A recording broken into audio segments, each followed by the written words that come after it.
was even that? Some call it Mom of War, others call it God of War Laufey, but I prefer to call this game God of War Laufey. Oi, you turned into a cube, Huey!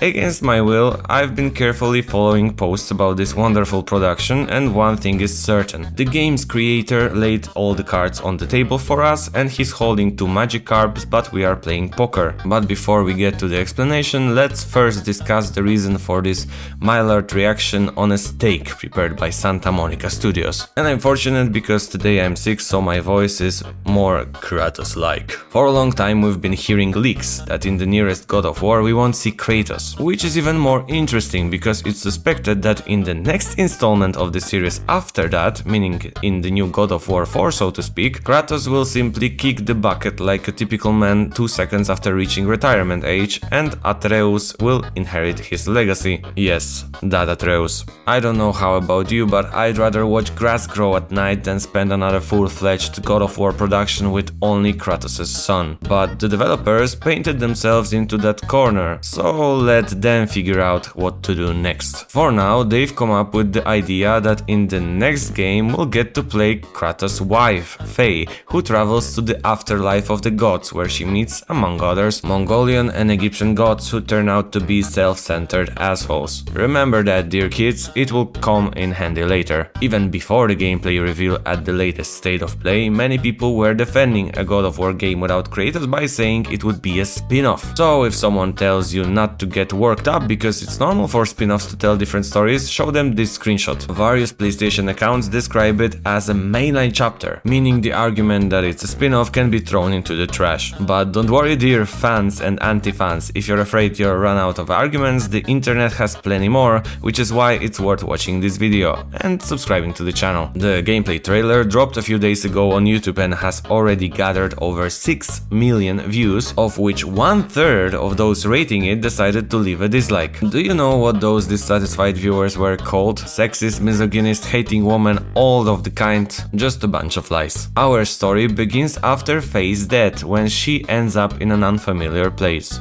This unfamiliar place has the incredible power of turning 80% of the gameplay into a cutscene, with an occasional pressing of the R2 button. As is usually the case with games from this studio, the graphics, music and combat are enjoyable, and that probably won't change since Ragnarok, so if you enjoyed playing the previous installment, you'll probably have a good time here too. But then, as usual, the developers had to ruin everything and turn the concept of this game 180 degrees, because instead of pressing R2, the game suddenly expects you to hold it. Wow, that's incredible. I don't know what kind of lunatic came up with that idea. Although no, probably the same one who opened the new project in Blender and thought, this is genius, because our companions in this game will be a cube and a bondage set. I'd like to be making this up, but that's actually how it is. In the previous installments, at least we had Mimir's severed head, which somehow connected us to the world being portrayed, and here we get Bob from Monster vs. Aliens. A Bob who is motion captured because apparently the developers at Santa Monica Studios have a problem animating a cube. I'm not saying they won't be written incredibly well, but that's often a trait of people without any talent whatsoever. They take a universe into which soul was poured and which was built on strong foundations and rules unique to that world, and then they turn it into a generic fantasy where you fly around with a sword and a cube, destroying fortress after fortress. These kind of games can often be recognized by their love of the color purple. Or alright, it could have been worse, it could have been Forspoken. Oh wait, but there you talk to the bracelet, here you talk to a sword straps,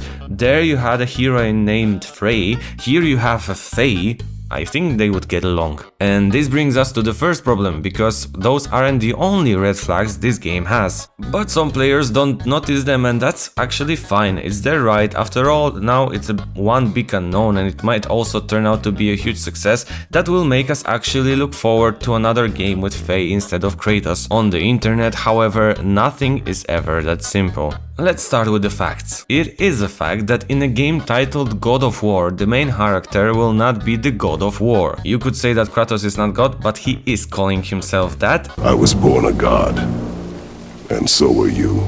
and you could say that it's a spin-off, but even PlayStation said that it's not. It's also a fact that her character model looks rather strange through a large portion of the gameplay, especially in that one part where she looks actually creepy. And finally, it is a fact that in recent years we've been getting many games where the female protagonist has a strangely uglified face. And that's mainly what people have problem with, because the actress providing the voice and face for the main character simply looks better. So why not model the character after the actress and call it a day? Some people are even saying that she has like 100 years. Okay, but she is a giant, she lives 1000 years. Somehow Capcom managed to do it with Resident Evil Veronica, and games don't have a problem reproducing male faces either, or female faces when it's not exclusive for PlayStation. But apparently, if you don't like this new face of Faye, then you're a sexist and you hate women. There was also a post where a guy posted a photo of the actress and wrote that God of War fans hate how this actress looks. Apparently, after immense amount of hate, this guy deleted his original post. I'm also fascinated by claims that anyone who expects female characters in games not to be ugly simply wants to jerk off to them. You really need to have a really rotten brain if you see a pretty girl in a game and that's the first thing you think of. Though maybe that's why Laufey's gameplay contains so many R2QT events, so that the modern audience can jerk off to an ugly woman without worrying about any gameplay. Did they just accuse players of something they themselves plan on doing? Still, my favorite defense of the choice of the new protagonist is this one. What would Kratos do if he found out that his fans make AI videos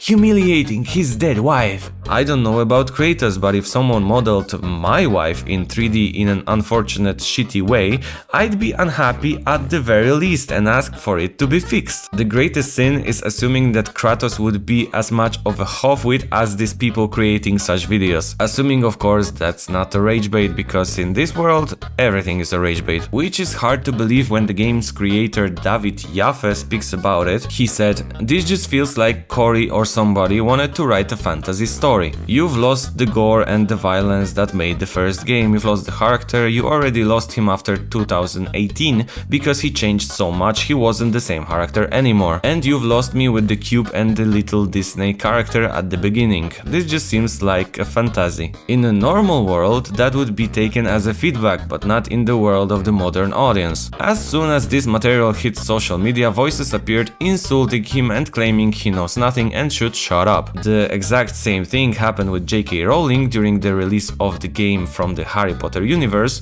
where unfortunately Rowling wrote on Twitter truthfully that only two sexes exist, but at the same time developers were putting a trans person into the game, therefore she had to be buried and removed from everything related to Potter. Pop culture often becomes more progressive than the original author, and when that happens the problem must be gotten rid of very quickly. In the positive scenario, only the creator suffers. In the negative, player suffers too. And then fans of the new vision can marvel at how visionary and fresh the direction is, only for it to turn out that this visionary direction is just replacing a man with a woman. And finally, we arrive at what God of War Laufey is, because in an interview with the director of the newest installment, we hear this. "They are all assholes. Literally every god that exists in all of the mythologies has this really terrible relationship with power and how they abuse all of it. When you put all of those people, like a bunch of billionaires, wink wink, on an island, wink wink, they think they're gonna have a happy life. No, they're all going to fight each other,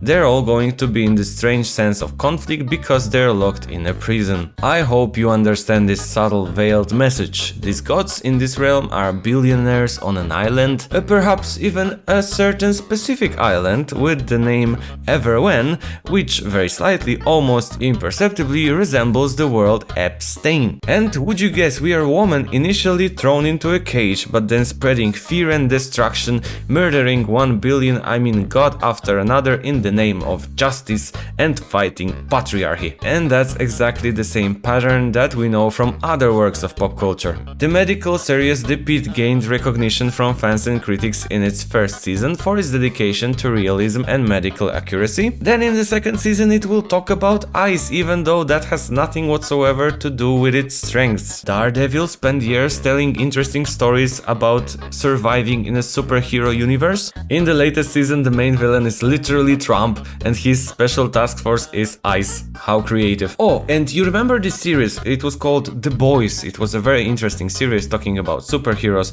about how can they be corrupt, how can they be bad. Then in the latest season, Homelander was literally turned into Trump, and the director was delighted like a child when Elon Musk wrote anything at all about their show, even though for a long time the director was practically begging for Musk attention. Same scheme. Many works of pop culture begin as an interesting story with a vision of their own and end up as a megaphone for people who absolutely must communicate their political agenda. And as we've already mentioned, even being the original creator won't save you, because you'll be removed from the project and told that you should shut up. There is no point in hiding that if Tolkien were alive in 2026 and criticized Ring of Power, he'd probably received comments from many directions saying that he simply doesn't understand the modern vision and he should shut the fuck up and stop being sexist. Despite that, I wish God of War Laufey all the best, because Sony hasn't been on a good streak lately and really needs a few good exclusives. It would be nice if we could return to the days of Spider-Man 1, The Last of Us 1 and Uncharted 3,